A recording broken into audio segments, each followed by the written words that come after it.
Hello, and good afternoon if you're watching from here in the United States, and good day if you're turning in bright and early from Australia. I'm Charles Edel, a Senior Advisor and the Australia Chair here at the Center for Strategic and International Studies, and I'm thrilled to welcome you all to today's discussion about whether Australia would benefit from having a national security strategy.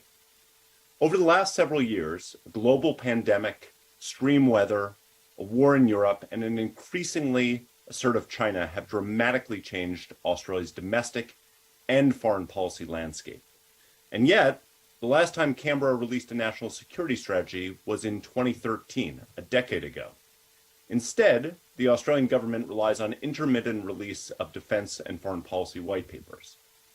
Australia's recently released Defense Strategic Review, which just came out in its public form last week, calls for a biennial national defense strategy, but it says nothing about how defense strategy sits within the larger national security effort, nor how such a national security strategy would be organized, structured, or implemented. And given the rapid evolution of Australia's security environment and the changes in Australian policy over the past several years, it might well be time to consider the merits of a national security strategy, what such a process would look like, what its bureaucratic and public value might be, what it would seek to describe, and what type of policy recommendations it might set out, and ultimately, whether Australia might benefit from implementing such a process. To discuss those questions, we have a truly stellar all-star lineup today. Rory Medcalf, Heather Smith, and William Bowden. Professor Rory Medcalf has been head of National Security College at the Australian National University since January of 2015. His professional background involves 3 decades of experience across diplomacy, intelligence analysis, think tank work, academia, and journalism, including as the founding director of the International Security Program at the Lowy Institute. In government, Professor Medcalf worked as a senior strategic analyst with the Office of National Assessments, which is now, of course, the Office of National Intelligence, Canberra's peak intelligence analysis agency. He's also an Australian diplomat with wide experience, including postings to New Delhi, a secondment to the Japanese Ministry of Foreign Affairs, truce monitoring after the civil conflict in Bougainville, and policy development on Asian security institutions. He's also a leading thinker and author, most recently of the book Contest for the Indo-Pacific, released internationally under the title of Indo-Pacific Empire. I'm also thrilled to welcome Dr. Heather Smith to our conversation today. Dr. Smith has 20 years of experience in the Australian public service at leadership levels. She served as the Secretary of the Department of Industry, Innovation and Science and the Department of Communications and the Arts, as Deputy Secretary in the Departments of the Prime Minister and Cabinet and Foreign Affairs and Trade, and as Deputy Director General of the Office of National Intelligence.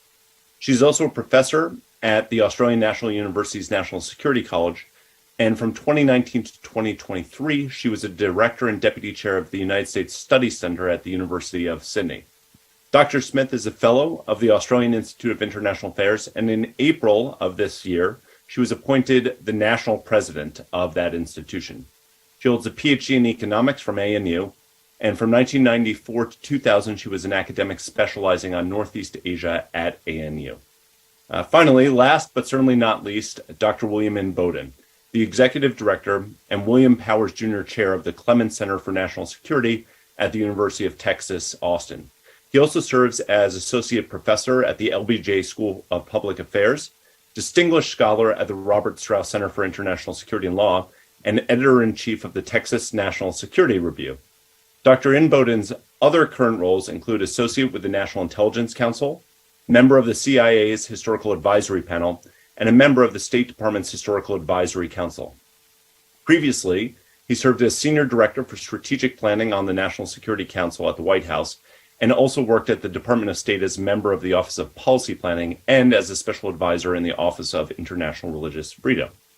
Dr. Bowden is the author of Religion and American Foreign Policy from 1945 to 1960, co-editor of The Last Card, Inside George W. Bush's Decision to Surge in Iraq, co-editor of the recently released Hands Off, the foreign policy that George W. Bush bequeathed to Barack Obama, and most recently a terrific work on the Reagan administration's national security policy, The Peacemaker, Ronald Reagan, the Cold War, and the World on the Brink. Now, given that Rory and Heather have written such compelling thoughts on what a national security strategy for Australia might look like, And given that Will ran the NSS process in the Bush White House, I think we're going to have a very interesting conversation here today. So first, we're going to head straight down to Canberra and turn it over to you, Rory. At ANU, you teach national strategy and national security. You also write on it in the public space very frequently. Security, now more than ever, is a part of the national conversation in Australia, but it can also be something of a nebulous term. So how do you explain what this incredibly important but often vaguely defined concept of national security actually means? Look, great to be here, Charlie, and I'll begin with that rather, if you like, foundational question. So what's fascinating in Australia is the way that thinking about national security has evolved over the last decade or more, and we'll come back to that later perhaps. The mission at the National Security College is very much to build next generation of practitioners and thinkers in this space. And so we have lots and lots of policy and practical work that we do, but we begin with that at that conceptual level. And I struggled with this. I mean, security is a term that is used and abused, across the political spectrum for all kinds of reasons that sometimes go beyond or put aside the national interest. We're interested here in looking at ultimately what security means for the national interest and for really the values and identity of the nation as well. So we tend to look at security here not in absolute terms. I mean, this idea that somehow voters, citizens, the public can expect government to provide absolute security and assurance against every threat and risk. Obviously, that's not true. That's never been true. And in this era of so many risks on the horizon, we need to get some perspective. So we tend to look at security beginning with, going back to first principles, beginning with the state of mind that security is about. I haven't found that sort of perfect, satisfactory way to define what security is, but I actually like to look at the state of mind that reduces, if you like, anxiety in the nation by engaging confidently with risk. I mean, in Australia, we have this term "no worries," which if you actually translate it into Latin, you could kind of say that's securitas. It's without care. It's the original concept of security going back to Cicero's time. And, what that means, of course, not is that the public should not worry about the issues. It's that the mission of really the national security apparatus in a democracy is to provide the people with that assurance that they can go about their lives with some significant degree of confidence and predictability in the future, knowing that their interests, their values, their national identity are being protected, but also that as a nation we're going to have to pull together. We're going to have to pull together to achieve those outcomes. So that's the way we begin the conversation at the National Security College, where many thousands now of Australian government officials have been through the short courses to build a community of practice, and where we're also building an academic community to support that intellectually, but we're constantly learning from the international debates. So I hope I learn a little here today as well. Well, terrific. Thanks, Rory, for starting us with Cicero and bringing us right into the Australian vernacular. But as you have all these government officials who have cycled through, as you build this academic community, it's not just to have a chinwag, it's not just to have a conversation, it's actually to move the enterprise of forging, as you said, a national interest security strategy forward. And if we're going to talk in equal parts process and substance, but I would like, particularly drawing on some of the writings that both you and Heather have done recently, to draw you out a little bit about what you see in this very volatile time where government after government in Canberra has begun to shift contours of the national security debate. What do you see as useful for a public discussion about the potential contours of an Australian, a distinctly Australian national security strategy?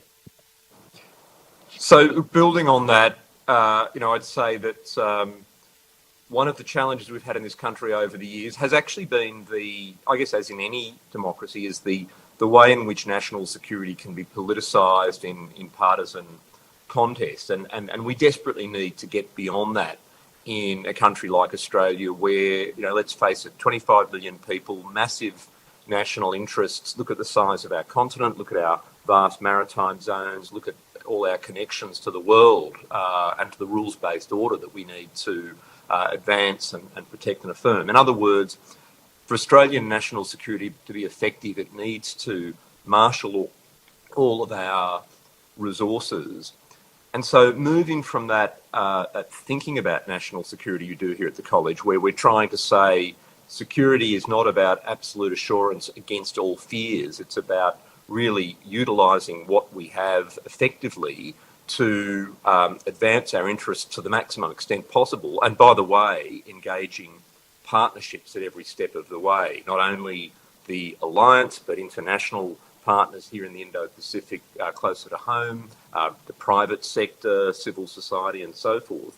So I think the contours of an effective Australian national security strategy from here are going to have to be much broader than simply, if you like, drawing on our substantial but somewhat limited defence capability, our military assets. And they're going to need to be broader also than utilising the traditional agencies of the national security community, intelligence and policing and so forth. And there's going to need to be a much more effective integration of, including all of the civil agencies of government, the state governments, we're a federation of course, keeping the private sector in the tent. So I think that the path forward, and I'm sure you'll hear more about this when we speak with Heather in a moment, because particularly from the economic side of things, she's been doing some very deep work on this. The path forward is going to be about almost building a national security strategy that goes beyond security and doesn't even necessarily privilege the concept of security in advancing the national interest. I think there are options there for transcending a politicised national security approach to focus on resilience, the national interest, and draw on the extraordinary wealth of latent potential that a rather messy democracy like Australia has in the private sector, civil society, and so forth, so that when those shocks come, we've already had several. If you look at the pandemic, at climate, and the impact of Chinese power and coercion on Australia, when shocks come in future, we'll have a much better chance of withstanding them. Thanks, Rory. I get that we're going to start edging into a conversation about national security being broader than just defense, broader than just security, even as you said, to withstand some of the shocks that we expect and probably some of the ones that we can't quite anticipate. And I'd really like to turn to Heather for some of those speeches that you've been making recently down at the University of Tasmania, again this past month, describing a fundamentally new strategic reality that Australia has been confronting over the last several years. You write about the polycrises facing Australia. Just so that we can understand just how broad of a set of challenges that Australia now faces, can you sketch for us what that polycrisis is? What is this new reality that Australians are beginning to get accustomed to? Although, as you say, perhaps that's a conversation that's still overly confined within Canberra. Well, thank you, Charles, and it's terrific to joining you as well, and also to be joining with Will and Rory. I think for Australia, the three pillars that have underwritten our security and prosperity over many decades, our alliance with the US, our dependence on a multilateral system, and our engagement with the Indo-Pacific, have all been really reshaped and redefined over recent times. So in Australia, a decade or so ago, we really spoke very positively about economic weight shifting to the Indo-Pacific. But the new strategic reality now is for Australia is that we are being pushed and pulled with multiple, I guess, mega trends or forces. And I've spoken about, I guess, the four of those which apply to many countries. But for Australia, I think they have really deep resonance just because of how it changes the way we approach our national security and interests. And those trends are really what we're seeing around deglobalization. We're not quite sure yet how much we're going to see going forward, but we do know there's an ongoing distributed backlash because of the inequality that has come from a long period of globalization. Geostrategic competition in the region and the struggle against authoritarianism more broadly, that is something that is quite different for Australia. The digital revolution and techno-nationalism and the way that is playing out between US and China, that is a challenging area for Australia. And fourthly, just the whole global decarbonisation and energy transition, which for Australia does present significant opportunities, but as a major exporting nation of energy also presents some really challenging transition issues. So, as you mentioned at the beginning, Charles, we are living in what is really an unprecedented time, as many have called it, a polycrisis with a pandemic, with Russia's invasion of Ukraine, geostrategic competition, entrenched inflation, supply chain management, and a whole myriad of unresolved international issues, which are now all connected. So for Australia, we're now in a world that lacks strategic trust, where governments are now more interventionist, including our own government. The political focus is probably more now on addressing inequalities. I think we've seen a shift of the rebalancing towards labour over capital interests, and a reweighting of security and reliance over markets and openness and engagement. So I think Australia is not unique, but I do think that we also now see self-reliance as a new strategic hedging tool that we did not think of before. So all of this is deeply at odds with Australia's history, and where we've been dependent on a stable Indo-Pacific. We've had peace between the major powers and a sustained period of globalisation where Australia has really depended and benefited from the global rules-based order. So all of this is quite uncomfortable, I think, for us, given our history. And it does, as Rory was saying, require us to really think about how do we exercise all our elements of national power in ways that we haven't really had to do before. So I think to do this, we need to be more cohesive and at one as a nation in terms of what are our interests and priorities. And I think the question that both Rory and I have probably been addressing is really, are we really at one in terms of how we see our interests and priorities going forward? And I would say that we aren't really at this point. I'm glad you picked up on that point of interest, but Will, I'm putting in a placeholder for you here too, because I find that comment that you just made, Heather, about this is uncomfortable, this is new for Australians, but this is in some ways deeply at odds with Australian history. A moment where all of a sudden you come to an inflection point that looks different from things have in the past, how moments of insecurity actually tend to, at least in the American experience, call forth a burst of kind of creative thinking about substance and process. But that's your placeholder, Will, and I'll ask it in a more succinct form shortly. My actual question for you, Heather, is as you kind of come around this idea of national interest and defining what the national interest is, because it's a broad concept. Let me just quote from something that you wrote when you were giving that speech at the University of Tasmania in Hobart in November. You wrote that, in my view, it is time for Australia to adopt a national interest strategy, or at the very least a national statement that brings together an integrated and balanced understanding of the national interest, incorporating our security, economic, and societal interests. Easy to say, somewhat hard to do. And I guess I'd like to begin to kick over the conversation to a process front, because this is something that Australia does not currently have. It's not embodied in law. There is no requirement for the government to do this. And this national interest strategy that you sketch, what might it actually look like? How could it work from a bureaucratic standpoint? And what would it actually even seek to accomplish? Well, Well, I think it could start by really developing this common understanding of what is our national interest beyond the very broad statements that we have. When Rory runs the course for senior government officials each year, we do have this conversation, and from my perspective, in its simplest form, it is, as I mentioned in that speech, that our national interest should be about ensuring prosperity and security and social cohesion of a nation, and its people, both now and into the future.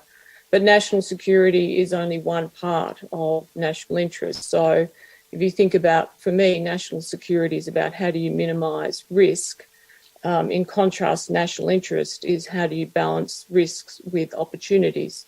So I think structuring it for success would really require, from the Australian perspective, a less compartmentalised bureaucratic approach than currently exists in terms of both understanding and responding to the challenges that we face. As you mentioned in your introduction, Charlie, we've had successive defence white papers, defence strategic updates for decades that set out Australia's strategic and defence objectives. We've had 4 foreign policy white papers over the last 20 years that set out our foreign policy objectives.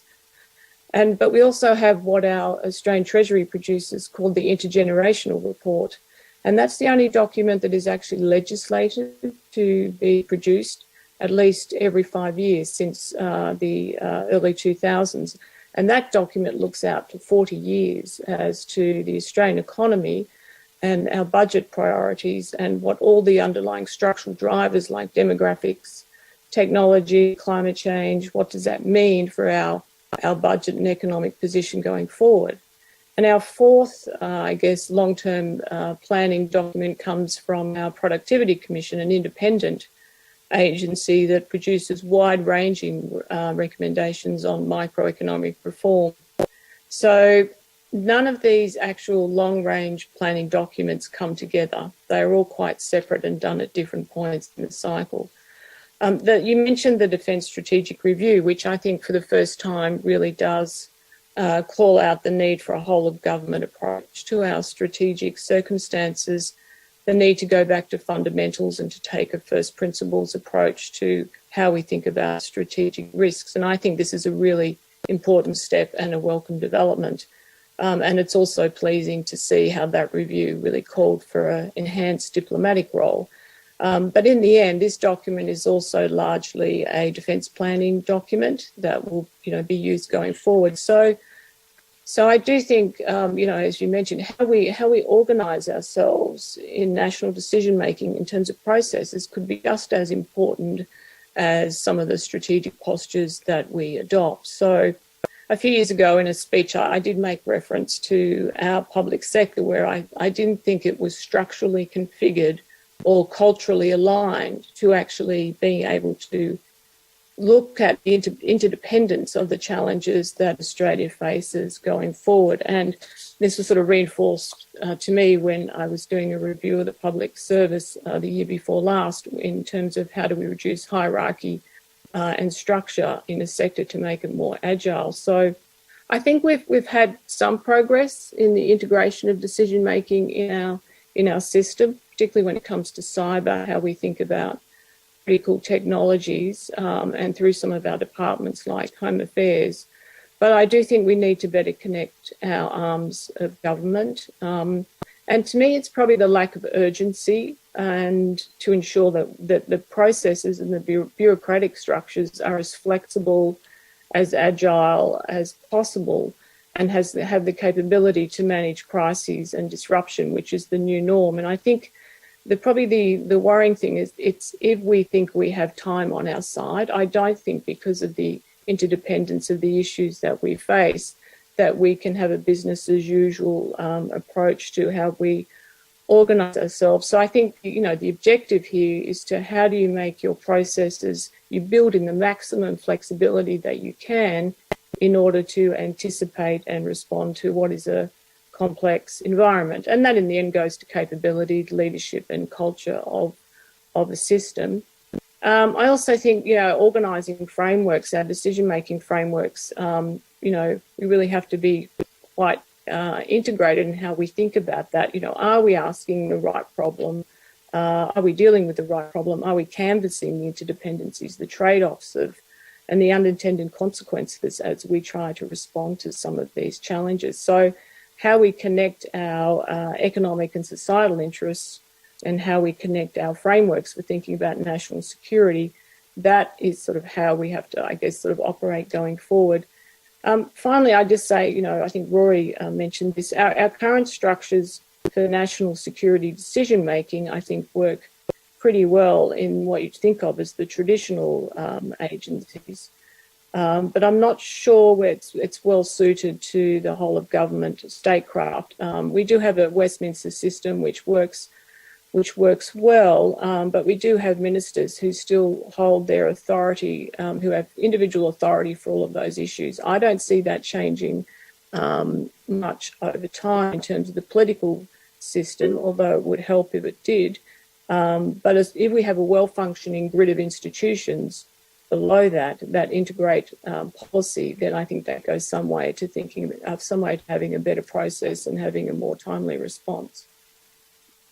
Thanks. There's a lot there to chew on, which we'll get into a bit about thinking about how you can actually integrate the different arms of government while expanding the point of this. Will, look, you've written not about Australian national security strategy, at least as far as I know, Will. I know you write on lots of different things, but you've written about U.S. national security strategy. You also happen to have written a U.S. national security strategy, or at least been the co-author of one of them. Can you talk a little bit about the process in the United States? Where does this process come from? What does the United States government, what is it trying to do when it puts one of these out for public consumption? How does the process actually work? Sure. And I want to distinguish between maybe two phases in American history of when and how national security strategies have been done. So the first ones were at the beginning of the Cold War, when it was something that, the Truman administration, the Eisenhower administration themselves decided that as we're facing this, at the time, quite unprecedented era of the United States having ascended to the ranks of global superpowers, and for the first time in history being in this bipolar standoff with the Soviet Union and the Cold War, both nuclear armed and so on. Truman and Eisenhower and later presidents decided we need to have some sort of strategic blueprint on our theory of the case for this challenge. And so they produced what were at the time highly classified national security strategy documents. For the wonks among our crowd, this is NSC 68 under Truman, NSC 162-2 under Eisenhower, and so forth. The second phase of these documents, and the one that I have more firsthand experience with, follows the 1986 Goldwater-Nichols Act, reorganizing the Pentagon, which mandated the publication by each presidency of an unclassified public national security strategy. And it spells out some of the criterion that it should have. And so every president since then, the first one comes out in the late Reagan administration, every president since then has, at least at the beginning of each presidential term, produced one of these national security strategies. And that's the one that I had worked on in the George W. Bush administration. And so just, some brief highlights on how the process worked for us. And the steps I go through here will have some similarities to how the Obama administration did it, the Trump administration, the Biden administration, for example. But each presidency follows in some particulars its own path, right? And there's going to be some variables there. And before going into the specifics of the process, I will say that while there's plenty to criticize about national security strategy documents and some of the limits on their utility, and they don't solve all the problems. I still think that by and large, in the American context, we're better for having them than for not having them. And I'm glad to hear that it's under renewed consideration for our Australian friends and as one of our most important allies. And in the American context, I think there's a lot of different benefits of it, but the main one is this: it forces a government to have to think strategically. Doesn't mean you're going to come up with a good outcome of the right strategy for whatever that entails, but at least it forces a government to go through that process of asking some of these bigger picture questions. What are the main threats that we face? What are some of the main opportunities that we face? How do we want, I'm drawing here, of course, on Heather and Rory's very good points, to align a whole of government effort and to make sure that the different elements of national power are reasonably aligned in that direction, and that we are in turn aligning means and ends and so on, right? What is our theory of the case of the international system in this particular moment? And can we actually articulate and explain that, right? And so the requirement to do a strategy document forces the senior ranks of our government to at least go through that exercise. And I think there's other utilities, but that's the main one I would point to. So what does that process look like? In our case, in the Bush administration, it did start with the top. So President Bush himself was quite involved in the process. And then the National Security Advisor that I worked for, Steve Hadley, his second one in the second term, was deeply involved. And so you've got, two senior principals there, the President, National Security Advisor, who have real ownership on the process. And it started with President Bush and Steve Hadley coming up with the main pillars of what the strategy was going to be. They gave us the contours. They said, these are the principles that we want in this.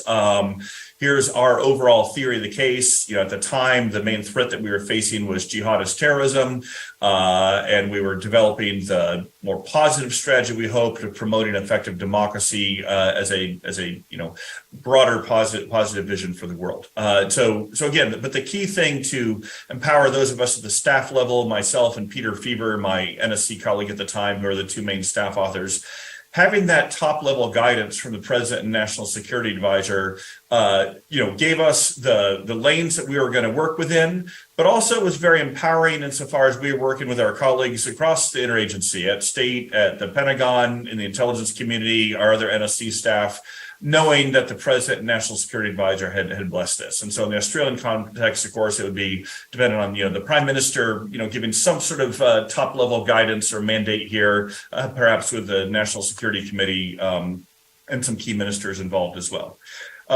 Second step in the process is the two of us main staff, Peter and I, then did a series of listening sessions.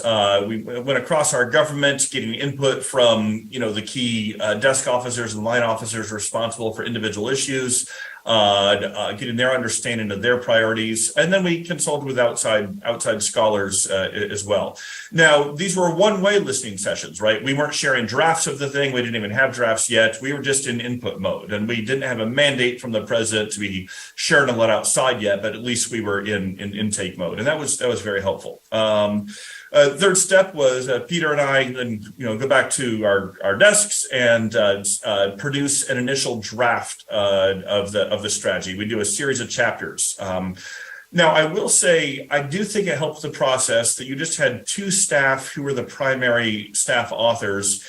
Others can judge whether what we came up with was any good or not. But when you have just one or two people with a pen, it at least will give it a little bit more of an effort at coherence and unified voice, rather than if you have 30 or 40 desk officers, across the government, each submitting building blocks and one paragraph, then it'll have a written by committee feel, right?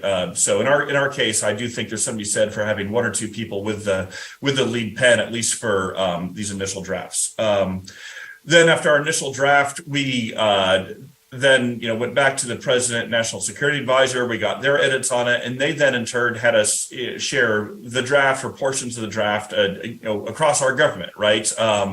Getting further input from the different issue experts, from the cabinet secretaries. We were careful to say that the President and National Security Advisor have the final veto authority, right? This is their document, not ours, not yours, but we really do want these inputs. Now I'm compressing this here. If you look, once the archives are open, you'll see we went through, I think, about 65 drafts of this thing, right? So this is not just you do a rough draft, you get input, and then it's done, right? This was a 6-month process with quite literally 65 drafts and hundreds and hundreds of hours put into it. And then once we had the final one ready to go, the president chaired a National Security Council meeting to have, the other National Security Council principals give a final blessing to it, right? And there were still some important edits being brought in by the Secretary of State and Secretary of Defense at the very ending there. And then the president gave a final read through, and then he released it. So that was the process. Got you. The number that obviously is ringing, I think, everyone's ears is 65 drafts of the process that you went through after your listening tour, but of course retaining veto power with the pen will. And look, because we're in a conversation amongst friends, certainly allies, let me ask, on that process that you just outlined, starting with kind of direction from the principals into a listening tour, into drafts, into an interagency working process for vetting and public blessing. Or I guess private blessing before it went public.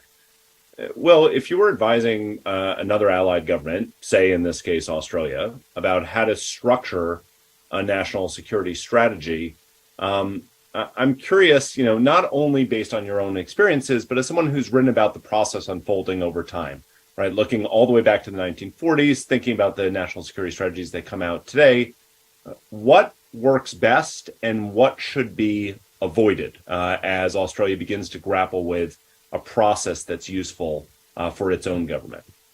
Yeah, and I'll share a few thoughts there, but I do want to be mindful that, well, on the one hand, the United States and Australia are very close allies and share a lot of values and concerns here. Because the structures of our government between a presidential chief executive system and a Westminster prime ministerial one are somewhat different. There's only so far I can go with this, but. I'll come back to one of the points I made is it is somewhere between very helpful and essential to have a blessing or mandate from the person or people at the top, right? I mean, ideally it would be from the prime minister, but if not from one or several other key ministers, and I think it'd have to be several others there, maybe the National Security Committee, right? Because that sends such a important signal to the rest of the bureaucracy, the different ministries, everyone else who's going to be involved, that this matters and it's worth their devoting time and attention to. But also that helps to give something of a blueprint or general guidance on what it actually needs to say. Like I said, so in our case, it wasn't just that the president, national security advisor said, please go do something, but rather they said, here's the main 10 principles we want to be there, right? Here's the theory of the case. Now this was about just 1 to 2 pages that they gave us, and we then turned it into 60, right, through those multiple drafts. But that's the first one. Second is I do think it helps very much to just have 1 or 2 specially designated staff who do retain the lead pen on this. Again, for reasons I mentioned earlier, it gives you at least the possibility of strategic coherence. I won't say it necessarily guarantees that outcome.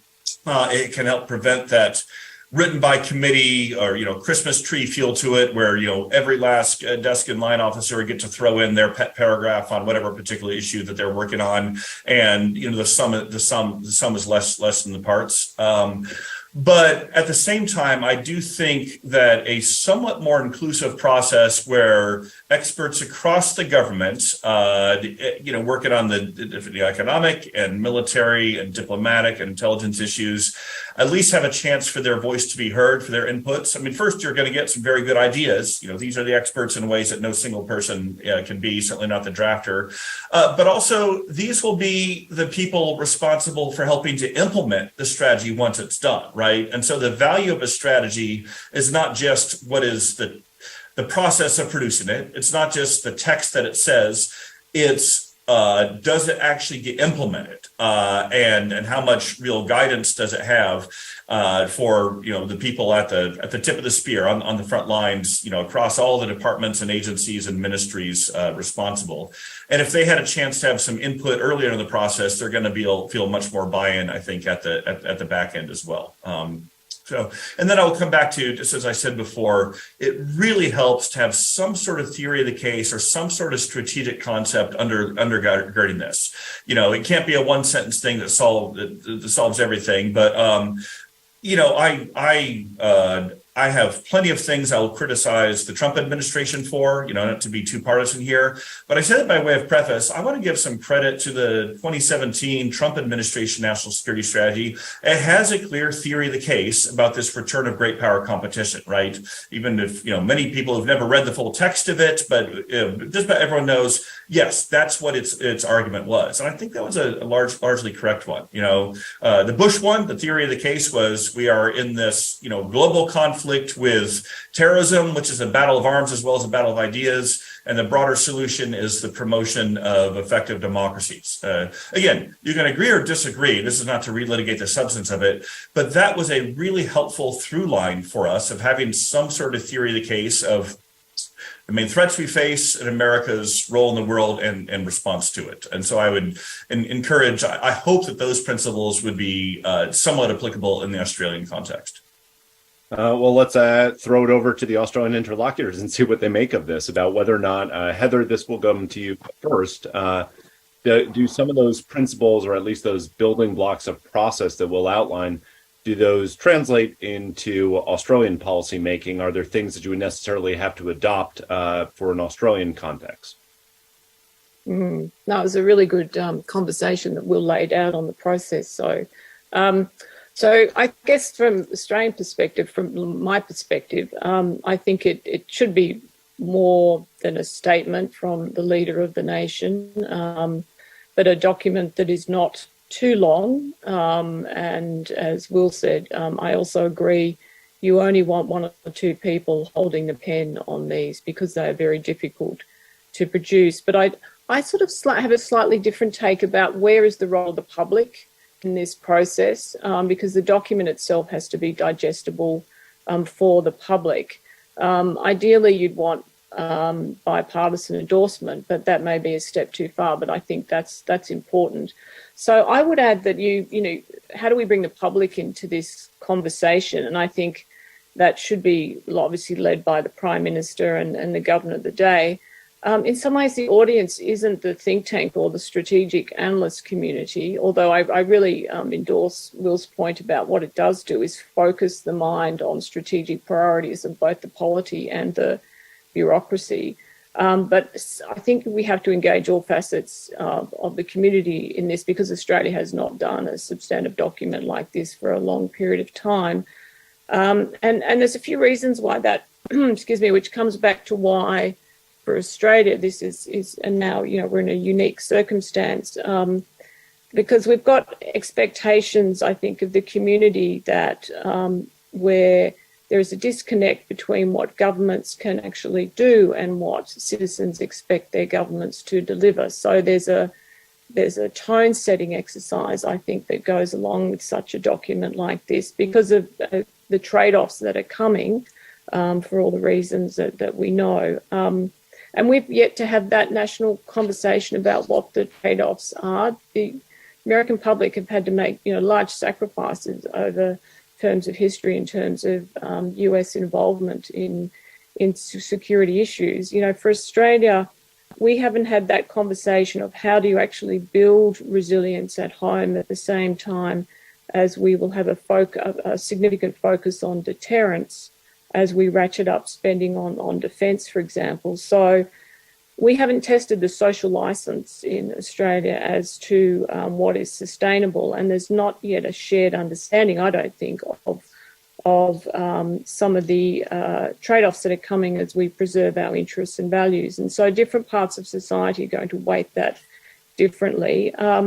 Also, I think we need to be cognizant of the cross currents running in a society at a point in time. So for a country like Australia, it's been 30 years since we have had a serious economic downturn. There's two generations of Australians who have not sort of seen what a deep recession can actually do in terms of trade-offs that are required.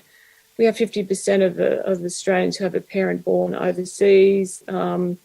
Very few Australians tune into the type of discussion that we are having today. So I do think it's important to sort of build the public social license for this, just because of the issues are so existential and because the impacts are generational. It's sort of interesting to look at the polling in this country. When you look at the Lowy polling, which is, now several years of substantive data, that while you see Australians' trust in China has fallen, and most Australians see our alliance with the US as making us safer, more than sort of 3/4 of those surveyed only just a year ago also believed our alliance with the US would make us more likely to be drawn into a war in Asia that would not be in our interests. At the same time, polling shows that the majority of Australians really favour globalisation and free trade at a time when it's going into reverse. And if Australians were asked to prepare a budget, the polling shows that they would predominantly want to focus on health, education and social welfare over foreign and defence spending. So that sort of, to me, illustrates the complexity of what governments are having to grapple with and why the public would need to be engaged in that sort of process. And our budget delivered last week actually demonstrated to me, I think, that was firmly grounded in how do you help middle income and lower income earners deal with cost of living pressures, which in turn the budget has been funded by yet again a boom in Australian commodity prices, which at the same time has seen us benefit from the disruption following from the war in Ukraine on energy prices. And we've benefited from China's renewed demand for our resources. So this is the complexity that I think Australians have not had that type of discussion, whereas behaviours like China and Russia that have really driven the focus on increasing defence spending at the same time. We have a successful trade with China that is some bizarre way of funding that. So there are questions, I think, for the Australian public, that difficult questions that go to the elephant or the elephants in the room, that I think a strategy like this has to come out and engage the public, in addition to the way that Will framed it on the more formal processes within government. I'm thinking about, the utility of such a document, both starting kind of the shift in government policies. Will, I think you referred to it as, my words, not yours, as a hammer that can be used on the bureaucracy once there's alignment. But then also, as Heather's telling us, about engendering a much broader public conversation. Rory, I'm not sure if this is fair or unfair, but, when you were giving your talk just a couple of months ago about this idea, you very judiciously kind of laid out the pros and cons. And on the con side of issuing a national security strategy, you said, look, formal strategy could indeed tie the hands of leadership, making it harder to adjust and adapt to changing events, political shifts, or the diminishment of resources. Is it still worth producing one of these? I'd love to get your take on that. Look, short answer, yes. And, I agree with a lot of what I've heard just now about the complexity of the process. But if you go back to the basics, in a country like Australia, in our Westminster system, federation, with all of that, the Prime Minister still has extraordinary, if not power, then the potential to mobilise a national response. And in a sense, the Prime Minister is the Minister for National Security. That's something that colleagues such as a former National Security Advisor who works with us, Duncan Lewis, reiterates at every turn. If a Prime Minister chooses to go down this path, then they really lead a national narrative. They lead a national effort to look rationally at the resourcing of security across the different portfolios. And they don't just, if you like, fire and forget and say, well, there was a one-off national security statement to Parliament. We've done that now. A national security strategy, or indeed a national interest strategy, the idea that Heather and I very much agree on, that embeds security in broader national resilience, that really becomes a living process that will not end, and it shouldn't end. I mean, you have a strategy for a time that's been built on consultation, built on an effort to coordinate narrative and resources, but it will constantly need to be re-prosecuted, and it will need that cross-partisan buy-in to the extent possible because a strategy that's not going to live longer than a particular term of government is something we can't afford in the Australian system with our finite resources. So there's still, in my view, every reason to do it,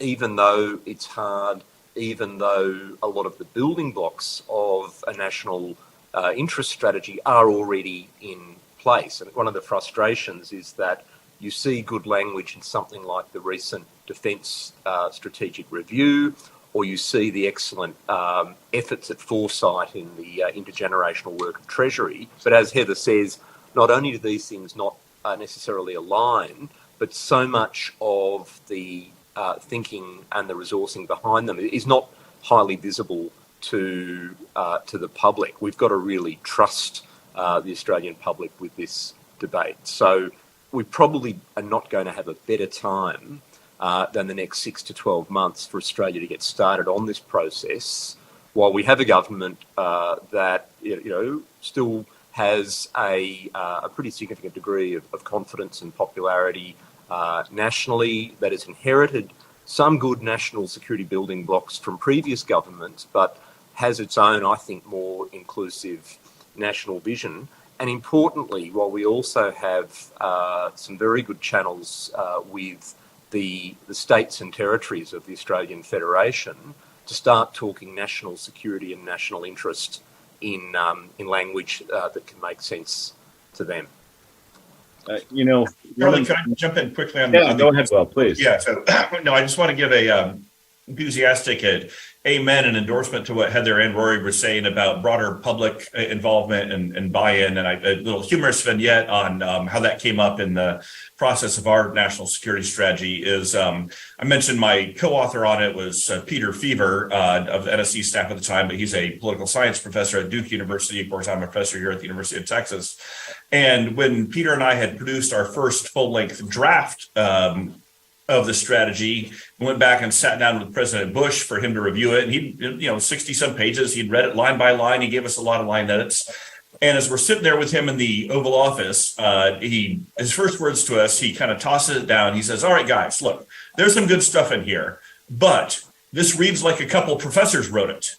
And he didn't mean that as a compliment. And we're kind of, well, a couple professors did it, right? And then he said, "Listen, this strategy has to belong to the American people. And I want you to rewrite this in a way that," these are his words, "the man on the street in Lubbock, Texas can understand," right? And Lubbock is a stand-in for ordinary America, right? And so, yes, there are multiple audiences for something like this, but in a democracy like Australia, like the United States, there has to be that general sense of public buy-in and support for it, and a real dialogue there. And so I just want to, Heather and Rory are spot on with that, and I want to give a strong affirmation. Actually, one of the things that I want to stay on Will for just a second, because we've been talking about the national security strategy. I think both Rory and Heather have already brought up that national security is bigger, of course, than the defense lane, where we've seen repeated efforts by the Australians. Well, can you talk really briefly, though, about what the national security strategy process engenders, what it gives birth to, what other follow-on documents tend to flow from it?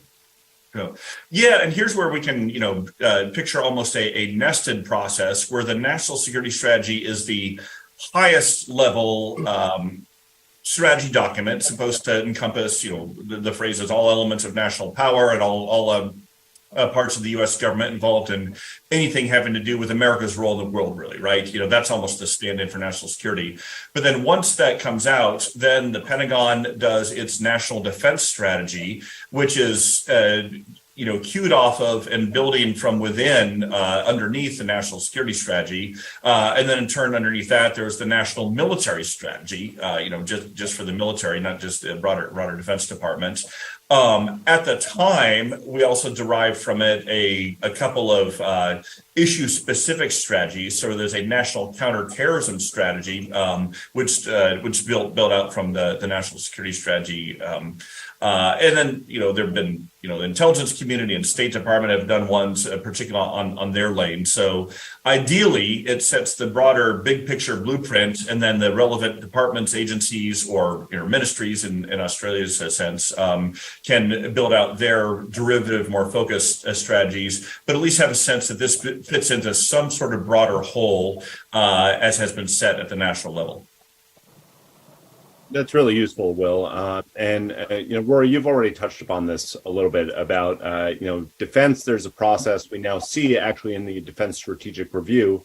There was literally alt-right biennial defense reviews. But of course, defense reviews are not national security reviews. One of the papers I was reviewing recently came out just last week. Beck Stroding and Joanne Wallace published I thought, a really excellent piece in the Lowy Interpreter critiquing the DSR for relying too heavily on defense and not enough on the other tools of statecraft, some of which we've been talking about. And they write, quote, "With so much attention and spending focused on defense capability, what will be left for other aspects of Australia's security? And will every security challenge Australia faces now be viewed primarily as a defense issue?" I'm curious to get, your assessment of whether or not that's a fair critique and how you get to this broader conception that we've all been talking about here. Look, that was a good piece, and I think those Australian authors, those Australian scholars have a book coming out which will explore this more, which I'm really looking forward to reading and recommending. But I think that it's probably a little unfair to say that defence spending will therefore dominate everything. I think the greater risk is not that suddenly every national security or national interest is defence driven, but rather that we miss the opportunity for coordination and we miss the opportunity to put defence in context. So, for example, I think it's great that as we call it, the DSR, the Defence Strategic Review, is foreshadowing national defence strategies every 2 years. A really clear discipline and tempo for that. But, really objectively, that should be nested, as we've heard from Will, beneath a national interest strategy, a national security strategy. Otherwise, essentially, we've got this jigsaw where we're not even sure if the pieces fit together. We're not even sure if we're going to have the complete puzzle as we put it together.